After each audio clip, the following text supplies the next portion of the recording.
Nobody likes waking up and feeling like crap. With GhostBed, you don't need to worry about that. At GhostBed, you'll find made in the USA mattresses with premium materials and backed by 20 to 25-year warranties. Plus, take 101 nights to break it in with their sleep trial. Listeners can get 40% off all products site-wide. You can get 40% off mattresses, adjustable bases, and bedding accessories. Or get 50% off when you bundle a mattress with an adjustable base. Use promo code Lewis at ghostbed.com/Lewis for 40% off site-wide. Limited time only. So you've probably heard about the positives of microdosing. You know that just right feeling when your body and mind are really at peace. Like after a workout. Well, not me. Or a nice long shower. That's more like me. When you're relaxed and focused and a little energized. Those that microdose have done so for a variety of reasons.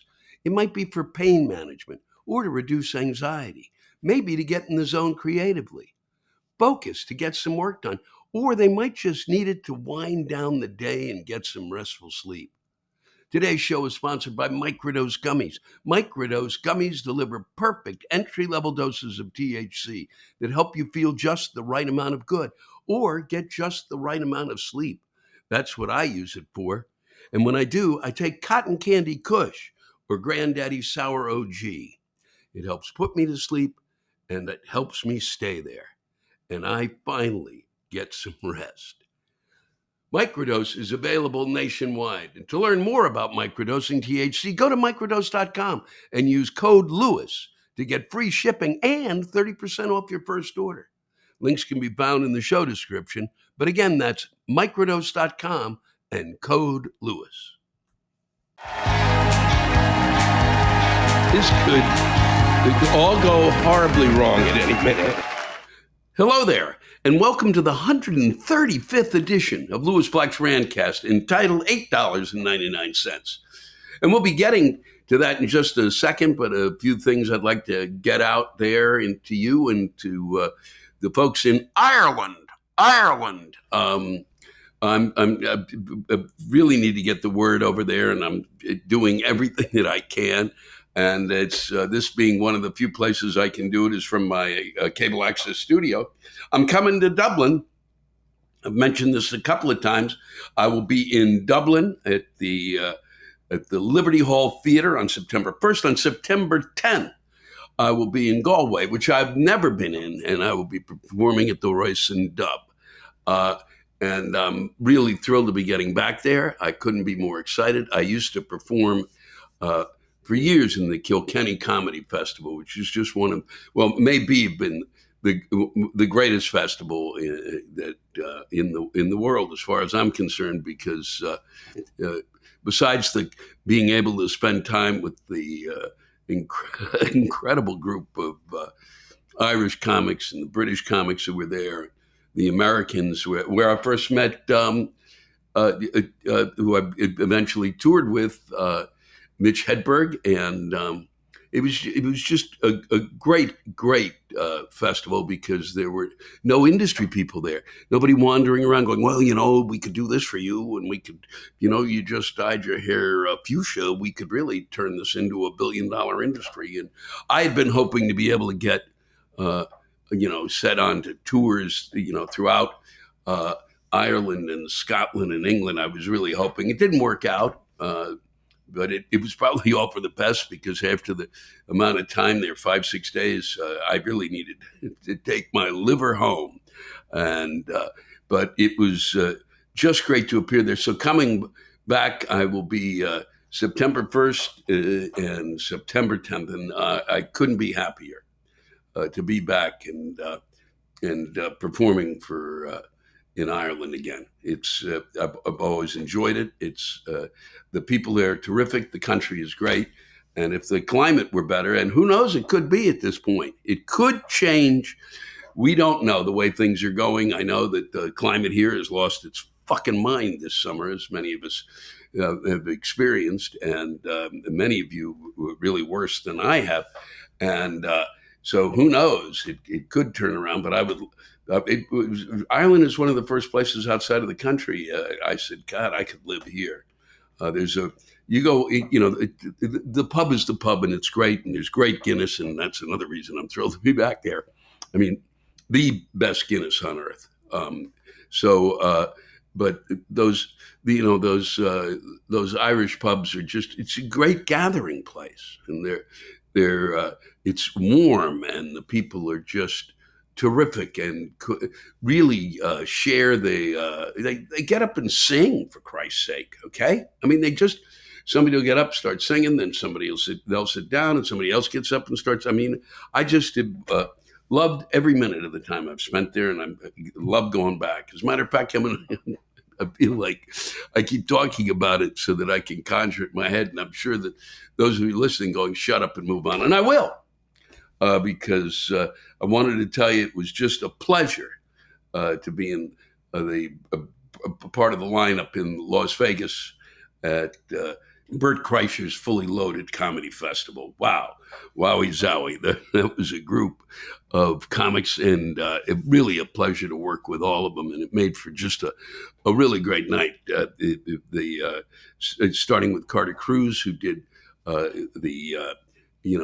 the folks were entering, kind of did the DJ work. And then there's Bert Kreischer himself, Brett Ernst, Andrew Santino, Stavros Halkis, Big J. Okerson, Ralph Barbosa, Daniel Simonson, Matty Smith, and Cypher Sounds. And then, of course, myself.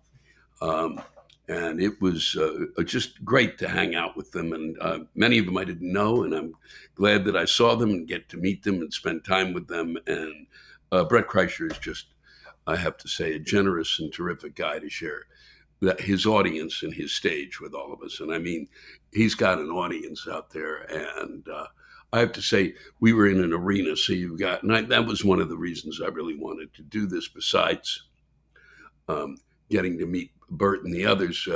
It was just I've only played one other arena, which was Mohegan Sun.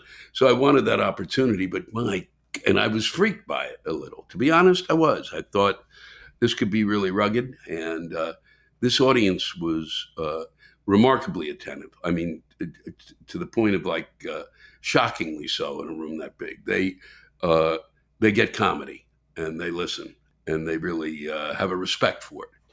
An odd word to use when you say comedy, but it's true. And if more audiences were like that, things wouldn't be so crazy when it comes to our working days now. But it was just way too much fun. And let me just tell you, Las Vegas was way too much heat, way too much hot. Holy, are you shitting me hot?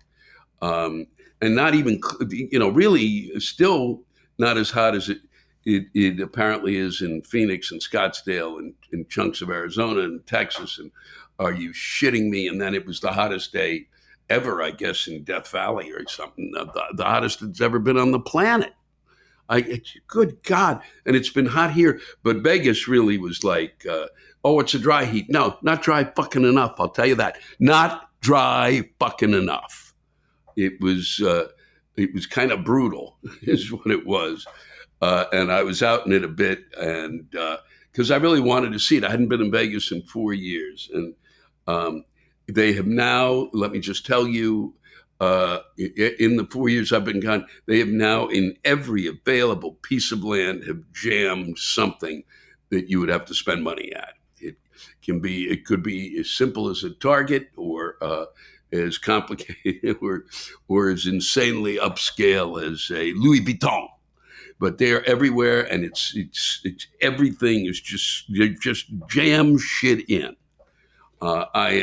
And getting around in a car there is something else. And the fact that they will not build a really decent kind of a public, some sort of a monorail. They had it for a while. Now they've kind of apparently done something else. It's not enough, fuckers, to get people around. And it's kind of stupid, really. So, especially when the weather is like that, because you kind of have a tendency for the 2 or 3 or 4 days you're there, that you kind of will stay really where where your location is, wherever casino you've decided to go to. But the streets were packed. The whole place was packed with people. And you would think that they were giving shit away for free, and if you gambled, you were going to be a winner. No. And the price of shit is on the rise in Las Vegas. The price of shit is on the rise in Las Vegas. They talk about living in New York and what it costs to go to a restaurant. I have to say, they raised prices at all of the restaurants that I wandered and went to try to see. Well, am I going to go eat here or eat there? And I was so stunned by the prices. It was. I just couldn't believe it. I mean, the one thing is people are pumping, and they were there in the casino, pumping money into the casino. And then it was like, oh, let's go here and have $120 steak for two. I mean, it was even more than that. It's 120 here in places for a steak. There was the place that I was 180. I didn't eat there. It was like, fuck you. The places in New York, it's $130. I can go home and eat for $50. I mean, it's just nuts, fucking nuts. And hence the name $8.99, $8.99. I had forgotten before I left New York City to just get some cash out, because I like to piss away a bit when I'm gamble a bit, and I enjoy gambling. And I got there, and since I'd forgotten, I had to use their ATM machine, and their ATM machines were usually a little high. Back when the last time I was there, I guess it was like $1.99 or $2.99 in New York. It was $4.99 there. Now, $8.99. I got out my money. But initially I thought, well, $8.99 for what I'm taking out. So that's, let's say if you wanted to just get $100 out, to play in the casino for like a half hour or whatever, however you could get away with $100.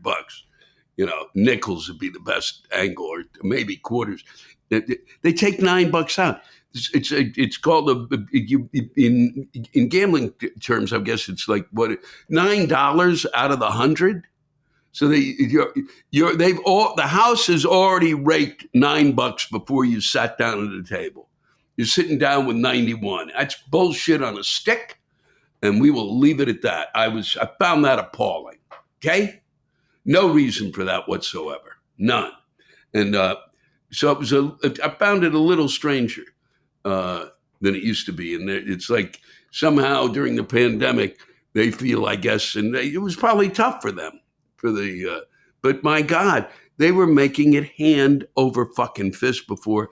And I can tell you from the crowds that were there, unless these people are really not putting out money, or they're just kind of standing at those tables and not really playing. And the tables were all mostly kind of up, were higher stakes, and a lot more slots. They were taking away the video poker machines. The one great joy in my life, and I know that my pal Kathleen loves to play too. Well, they're making it tougher and tougher unless you go to the bar where they seem to have them more. And still, that seems to be the last bastion. Then there's a few. There used to be a whole lot more, and there's there's less and less and less of them, and that to me. And then they're adding more and more of these kind of kinds of Wheel of Fortune, those kind but with some based on movies, and then some just seem to be based on the imaginations of some psychotics, where there's 3,200 pictures, and if this matches up with the moose over here and the patient who has gonorrhea over there, whatever. And I just wanted to say, you rarely hear that word anymore, gonorrhea, so I thought I'd toss it out.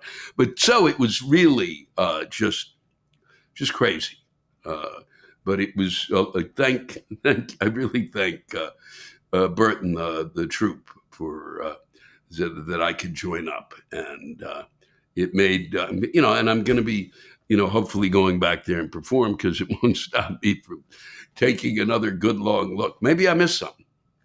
But I have to say, it was higher, it was different, it was wilder, and I'd like to be able to get around a little more and see some of the other psychosis, some of the other insanity that they've developed while I've been gone these past 4 years. So just I'd like to clear something up. The past few weeks, I think, and maybe even before, I was saying the Ukraine. That is politically and grammatically incorrect. It is just Ukraine, and that's what I should have said. And so last week I was talking about us giving them the bombs, and it should have been just we were giving those type of bombs to Ukraine, and that's what I should have left it at, not to the Ukraine, and that we cleared that up, and I apologize for that, and because it's I mean, it's like anything else. I don't want to be called Louis Blech. I want to be called Louis Black, not Levis Blech. So it's Ukraine. It's the name. It's important that we get names right. And also, my union, SAG-AFTRA, made the decision to go out on strike this week. I agree with that decision. I support it wholeheartedly. It occurred just the other night, and it had to be done. I'm hoping that you put the two unions that I'm in now, that the Writers Guild is on strike too, and with SAG-AFTRA, that I hope it's a formidable force that really kicks the studio in the ass and gets them to really kind of work with us and come up with a model that works for all of us, so that there's a living wage for the people who are working in my business. Because since the last contract was signed, we entered a whole different stage, and they've done what they've done, and we are not the ones who should be carrying their burden forward. I mean, it's unbelievable to me that some of the stuff that they're trying, and it's the things that we are afraid of, such as that the idea that AI, artificial intelligence, would be used to write. Oh, that'll be great. And there are things that it can do within the industry, but it shouldn't take away jobs. And if it does take away something, it should free people up to do something else within the industry. And this is, and you hear this time and again, this strike in terms of AI, it's not just the writers and actors who are affected by this. It's everybody, everybody in one fashion or another working anywhere. There's groups of people who all through the realm of possible gigs that are going to be affected by AI once they really start rolling it along. And it just appeared last Thursday. But apparently what they were hoping, and this is disgusting, was somebody, there's a number of people in SAG-AFTRA who work as background. The folks you see walking down a sidewalk in a scene, or driving a car past someone, or sitting around in a restaurant. Background people. Oh boy, what an easy way to make a living. It's still a pain in the. It's not an easy way. You're sitting there all day, and there are people who take a certain amount of joy out of being a part of that, but it's rugged. I mean, you were there, and we're going to do it again, and do it again, and do it again. And and they've decided now that what they could do is the person would come in, they'd work that one day, and then through AI, the background person would film them, and then they could use that image of them through AI to put them in scenes everywhere through the movie and in other movies, and that would be their gig. So. And that shit, no, okay? There are people whose living depends on it. You don't fuck with them, okay? And you don't do that. And you don't create, in that, in the end, if you were watching any of the promos with Christopher Nolan and the cast from Oppenheimer, Uh, it's what makes what makes film and television special are the people who are working there. It's real people doing real things. Acting, not real things. I mean, they're acting, but it's what they bring to the screen. Um, be it a background person, being an actor. I mean, I can hear somebody, well, what about the actor? What is the background person? Uh-uh.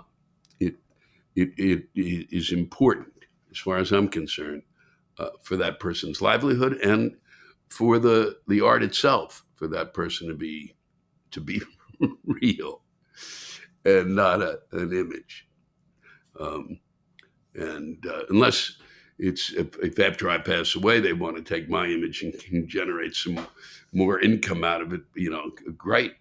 Then that's fine, and that money could then be used to for charity work and stuff. Well, we'll see. We'll see if that comes to pass. But I digress a little there as I wander into thinking about my own mortality. So I, I'm hoping that those of you out there listen, please support uh, this strike, and if there's any way you can help us, if just by support, you're helping us. Just by knowing that it's vital for those who do the work to be paid for it, as I would back really any group that is not being paid what they should be paid, and for what it is that they do. Um, and they've already said, there's already been some of these guys saying they're going to crush the Writers Guild. You fucking idiots. Fuck you. Crush the Writers Guild. Where do you think this shit comes from? God, just appalling. And then, of course, the interesting news this week is that their Tommy Tuberville, former football coach, elected from the state of Alabama, they love their football. Tommy Tuberville was the coach of the Auburn University down there in Alabama. And of course, that would lead immediately to be elected a senator. Why not? It's a hell of a background. You have to organize plays. There's offense. There's defense. It's a lot of stuff going on there. Mechanics, and but he is, firmly has stood in the way for a while of 265 military nominations. And the main reason being that he is against. Mainly that end the Defense Department program that reimburses military personnel who must travel for abortion services. And he just thinks that's reprehensible and the federal government shouldn't pay for that. Well, it should. And I'm sorry, okay? You may not like that, but the fact of the matter is these folks are assigned to a variety of bases. Those bases may now be in states in which abortion is illegal, and they need to get out of there in order to be able to have the proper care that they need. Okay, it's that simple, Tommy. All right, sorry that you feel this way, but you're going to hold up. It's holding up the military nominations. It's the National Defense Authorization Act, which needs to be passed. It used to be completely nonpartisan. As a matter of fact, when it came out of committee, the two who were in charge, the Democrat and the Republican, felt that bill would have been passed without even breaking a sweat. But then, of course, the right wing, who's kind of come to play now and become a force in the Republican Party because of the amount of communists and socialists and anarchists, psychotics, mental patients that are in that really are in the Congress, and the Democrats really who are in Congress. That group of unholy people, need to be stopped, and so We're drawing a line. They're drawing a line in the sand. I can't believe this. I mean, it is. It's just beyond my comprehension that they would. It's our military, so it's vital that these nominations go through. And here is. I'm just going to read this. The Republicans. They loaded the bill with a wish list from the far right. Republicans added amendments. This is from my Heather Cox Richardson, who has an incredible letters from home. That's a wonderful, wonderful thing that she sends out every day. She's a history teacher. She's not revising history. Things happened, and then people wrote it down, and they tell us, and that's why we read it. But that's for another discussion. And I've talked about it before. Yes, we should go. Stop. So Republicans added amendments that eliminate all diversity, equity, and inclusion programs in the Defense Department. Yeah, because those are crazy that we might try to get people to work together and that we might want it to be diverse in the military, that it would be kind of important. And that one of the guys, one of the congressmen recently, in attacking this, he said, talked about colored people. It's beyond belief in this day and age.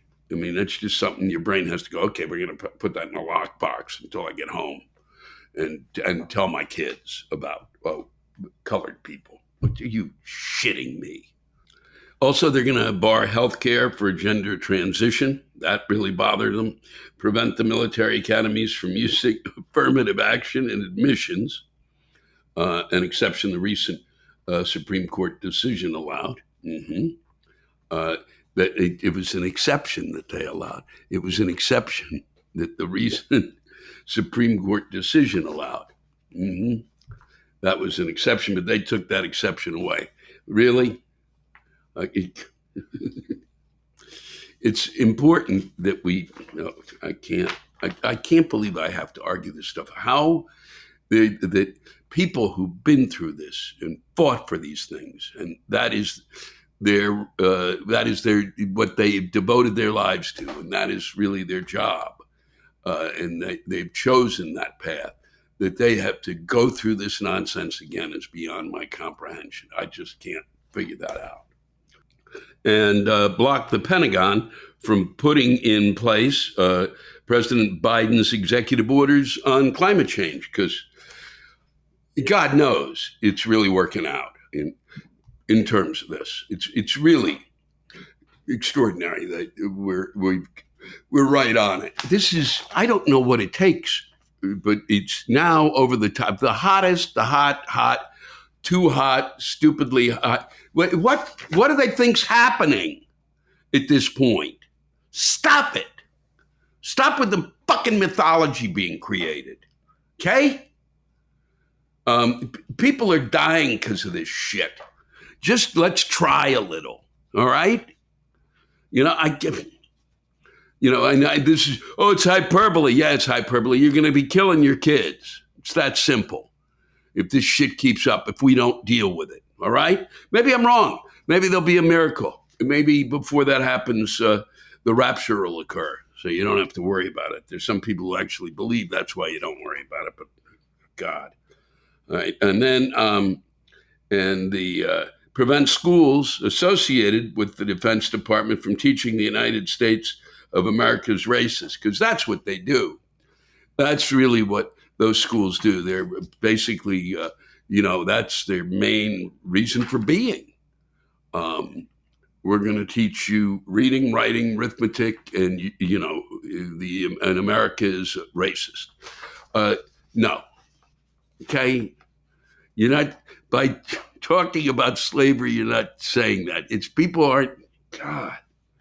There are some people, in some classrooms who probably are saying stuff like that, of course, right? The same way there's some people in some classes who are talking about colored people still, okay? But it's not that many. And I can guarantee if on a military base that was occurring, they can handle it on their own, and they don't need a fucking law coming down from that group of people telling a group of. Are they all white who were saying this? Like I would imagine. But and then finally, in one of my favorite block military schools, from having pornographic and radical gender ideology books in their library. Pornographic. Yeah, God knows. God knows after a day of getting, out there and working your ass off and really doing everything you can to become to graduate and be a lieutenant and become either a fighter pilot or whatever it is that people want to become when they enter one of those military schools. Wow, they shouldn't be allowed to read anything that might lead them astray and might end up with them touching themselves. It's just beyond belief. Just beyond belief. I can't imagine. Can't imagine a group of people who think that. My brain can't encompass it. Pornographic. It's a word I haven't heard that word in years, except for the word pornography, which is a totally different thing, and you can get it online. I mean, what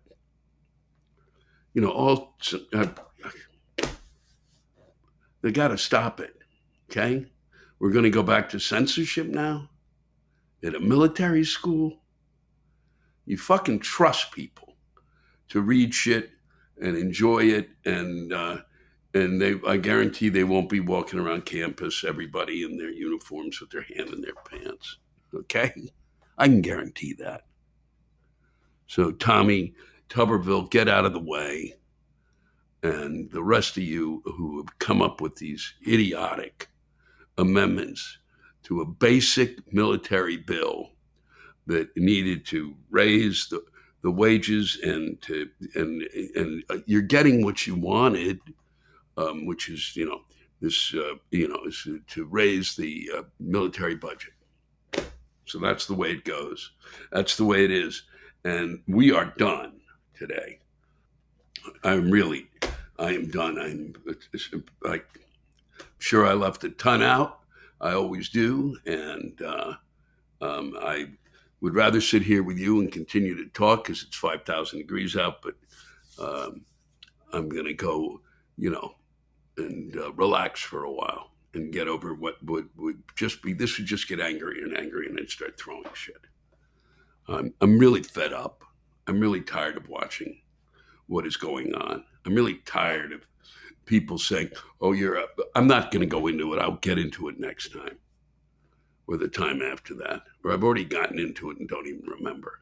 All I know is thank you very much for watching or listening to this 135th edition of my Rantcast, and for spending time with me, because I'm believing that you're out there. I kind of really try to do that as much as I can inside this bunker of a cable access studio. Thanks again to Bert and the gang, and thanks to all of you.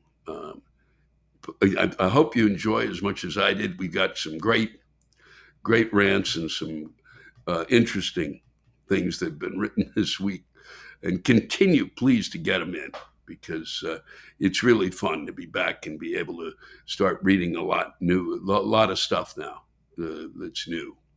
And I really look forward to reading it again, reading some more this week, and enjoy everything that you've got to say, as I hope you enjoy what I have to say. And so it goes. So it goes. Take care of each other. All right? Please. Because we got a government that doesn't know how to do it. So you've probably heard about the positives of microdosing. You know, that just right feeling when your body and mind are really at peace. Like after a workout. Well, not me. Or a nice long shower. That's more like me. When you're relaxed and focused and a little energized. Those that microdose have done so for a variety of reasons. It might be for pain management or to reduce anxiety, maybe to get in the zone creatively, focus to get some work done, or they might just need it to wind down the day and get some restful sleep. Today's show is sponsored by Microdose Gummies. Microdose Gummies deliver perfect entry-level doses of THC that help you feel just the right amount of good or get just the right amount of sleep. That's what I use it for. And when I do, I take Cotton Candy Kush or Granddaddy Sour OG. It helps put me to sleep and it helps me stay there. And I finally get some rest. Microdose is available nationwide. And to learn more about microdosing THC, go to microdose.com and use code LEWIS to get free shipping and 30% off your first order. Links can be found in the show description. But again, that's microdose.com and code LEWIS. Look, there's a lot of stuff that I hate in this world. It's why you listen to this podcast, right? Maybe you agree, maybe you don't. But I know one thing that everybody hates, and that's bad sleep. Maybe you're lying in bed just trying to get to sleep in the first place. Or maybe you're a hot sleeper, so you're waking up dripping in sweat. That's why I'm glad to partner with GhostBed. They're a family-owned company, and they've been around for 20 years, so they know what they're doing. They don't just slap together mattresses like some of these other companies. They actually take the time to make a high-quality, made-in-the-USA mattress that's going to help you get the sleep you deserve, and it's going to last. If you're a hot sleeper, you'll want to check out the GhostBed Luxe, which is dubbed the coolest mattress in the world. Try out your mattress for 101 nights with their sleep trial. Shipping is free, and most orders ship within 24 hours of checking out. Listeners can get 40% off all products site-wide. You can get 40% off mattresses, adjustable bases, and bedding accessories. Or get 50% off when you bundle a mattress with an adjustable base. Use promo code LEWIS at ghostbed.com/Lewis for 40% off site-wide. Limited time only. A rant from David Fadley. Lewis, the state of Ohio is witnessing the single greatest attack against democracy itself since it was meticulously gerrymandered into a red state. On August 8th, a special election is being held at the exorbitant cost of $20 million, probably at taxpayers' expense. I'm sure that's what it's at. It's taxpayers' expense, David, I would imagine. The ballot is only going to have one fucking issue on it. If passed, this would mean that all future issues will require 60% of the votes to pass. What the actual Yankee Doodle fuck? Huh? This isn't fucking Congress trying to pass an amendment to the Constitution. The Republican douchebags aren't satisfied with gerrymandering the fuck out of Ohio, so they are instituting what is effectively minority rule. The worst part is that the timing of the election is when a lot of people are going to be on vacation. Yes, it probably is in August. This unethical attack on democracy must be stopped immediately. My fellow Ohioans, wake the fuck up.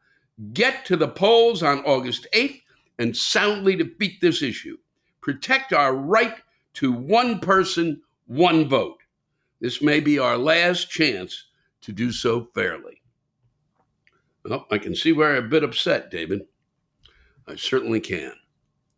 And here's hoping everything works out, the way you hope. But it's wacky and weird, and maybe everybody will go on vacation. You can be the only one who votes.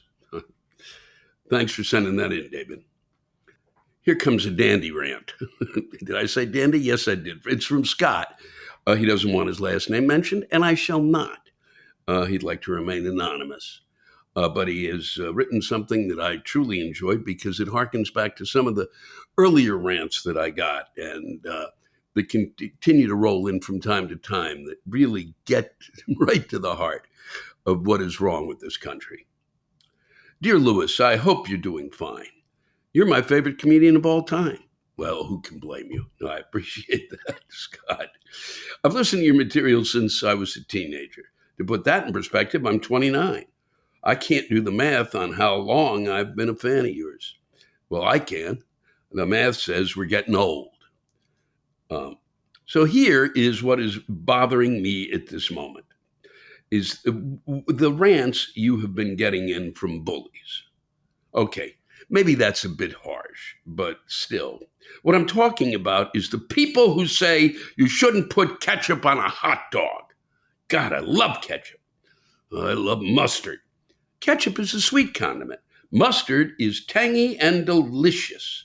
Combine them together, you get a sweet, tangy sensation, which put on a hot dog helps balance the saltiness of the meats. My spouse and I are going to Chicago for our anniversary this upcoming August. So I hope this gets to you and your audience before then. So if I hear anyone who says ketchup does not belong on a hot dog, I'm going to lose my mind. This is America. I can eat what I want, how I want. It's time for Americans to take a stand against this injustice. Let people put whatever they want on a hot dog. Chicago, I'm coming for you, and I will die on this hill over ketchup being on a hot dog. Best wishes. Love your content. Hold on. And I wish you nothing but the best. And I wish you, Scott, nothing but the best. And I am glad, even though I don't agree with you, I do not like ketchup on a hot dog. I'm not a big ketchup fan. I never have been. I've always been leaned toward mayo not on a hot dog, but on a burger. And I love mustard, especially on a hot dog with some sauerkraut. I could go on for days, but Scott, you've made your point and you've made it well, and I truly appreciate it. God, there were so many about hot dogs and pickles, and we've seemed to have drifted away from that. And thanks for bringing us back and centering us again, Scott. Enjoy your time in Chicago and enjoy those hot dogs. Thank you. This is an extraordinary piece of writing from Heather Cruz. It's not a rant. It's just a report on the rubber chicken. Wow. I wanted to send you an update. I met the rubber chicken in a coastal town in Maine. Quite unexpected. We found a quiet table and ordered some drinks. I had a sparkling water due to a dry July. Rubber chicken ordered a jungle bird, also unexpected. I don't know what a jungle bird is, actually. He told me tales of his travels.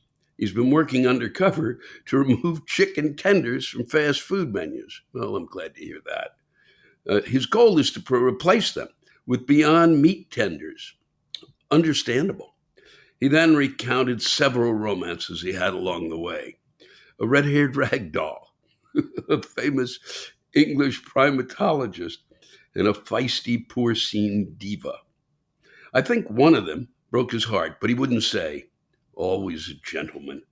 As the night deepened, he told me he must go. He paid the bill, including an extravagant tip, and we said our goodbyes. As I turned away, I found myself enveloped in a firm embrace. A whisper caressed my ear. I'm the only tender chicken you need. Well, needless to say, I was befuddled, bemused. My knees buckled beneath me and my bosom heaved with pent-up sighs. Wow, this story took quite an unexpected turn. Rubber Chicken retreated into the darkness as surreptitiously as he arrived. Was this real? Was this real? A dream, fantasy, or a suppressed longing? I guess I'll never know. I like to believe it happened because why the fuck not?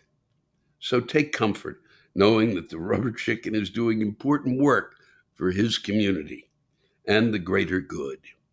He said he's planning to return to his former boss when tolerance, harmony, and peace ensue. Always a fan. Please take care. And you take care too, Heather. And thanks for that update. And I'm glad to hear that the rubber chicken is really making that push against chicken tenders because McDonald's doesn't even. It's really, I can't even get into it. We did it. I had a, well, I won't. You'll hear a rant about chicken tenders, Heather, and I appreciate this update. And I hope the rubber chicken comes back. I know that some people really miss him. I do, but he's got worlds to conquer. Take care, and thank you, Heather. Thanks to all of you for listening to my Rantcast. If you have a rant you want to get off your chest, send it in to me at lewisblack.com/live. You can think of it as therapy, or whatever you want to think of it as. Just let it rip. And I want to thank the true stars of our show, the ranters, and the splendid rants they gave us. Lewis Black's Rantcast was created and hosted by me. Aha, Lewis Black. Our live rant audio was produced by James Salter. Our theme song by Chris Lane. Executive producer, Ben Brewer. Executive producers, Matt Kleinschmidt and Robert Kelly for the Laugh Button Podcast.